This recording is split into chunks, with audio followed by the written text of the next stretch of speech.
Hi, I'm Tim. Welcome to Tim's Time.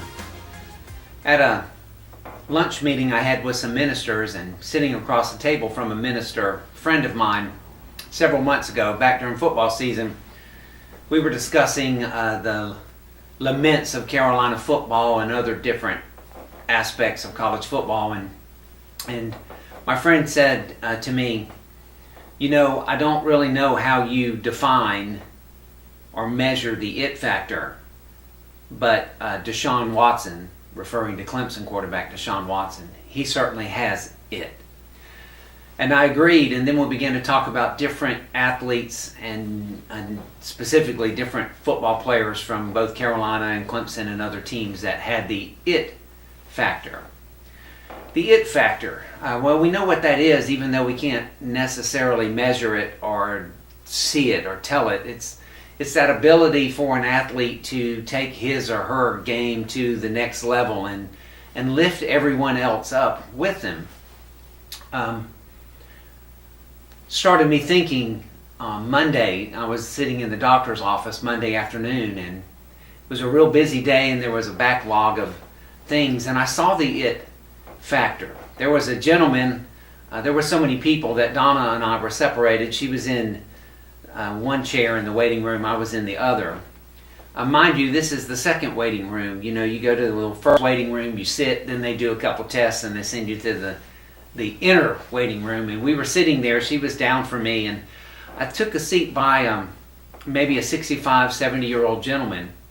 As we were walking down the hall, I could hear him speaking with just about everyone and laughing and talking. And so when I sat down by him, I opened up my book, and he asked me, what's that you're reading? I showed him my book by Reggie McNeil, Get Off Your Donkey, and gave him a quick summary. He said, interesting title, and I gave him a quick summary of what the book was about, and he said, sounds interesting, and sounds like a call we could all heed. We chatted a few more moments, and just to make conversation, I turned to him and I asked, what time was your appointment? And he said, 12:15, at which time I think my jaw dropped and my mouth opened. This was maybe 2:30, 2:45. My appointment was at 1:30, and I was already getting a little bit perturbed that I had been there so long. And he laughed and he said, well, doctor, and he named his doctor, he had an emergency, and all of his patients are waiting, and we're way behind. And I could hear the collective groan from others in that waiting room, and was pretty thankful that I wasn't his patient. So I'd said something else to him, and he said, well, it could be worse. I could be his emergency. And I agreed. A couple minutes later, I noticed that his phone rang, and he picked it up, and I did a little snooping and noticed that it was his daughter.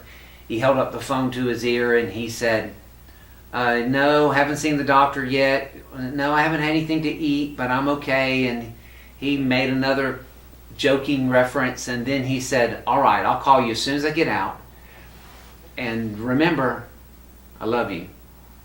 And then he hung up the phone. Well, my doctor's nurse came in to get me, and Donna and I left the inner waiting room. I shook his hand and told him, to take care and have a great day, and thought more about him, and thought specifically more about the it factor. What is the it factor? Is it joy? Is it love? Is it both?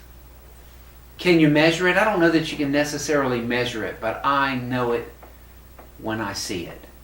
And just as an athlete has the ability to lift those around him, so does a person with the it factor. My mind immediately went to 1 Corinthians 13. You know it, the love chapter. Love is patient. Love is kind. Does not envy. It does not boast. It is not proud. It is not self-seeking. It is not easily angered. It keeps no record of wrongs. Love is not rude. You know all those characteristics. And then Paul ends that fantastic chapter by saying, everything that you know and see around you, even the good things, are going to pass away. And yet these three remain: faith, hope, and love. But what's the greatest? The greatest of these is love.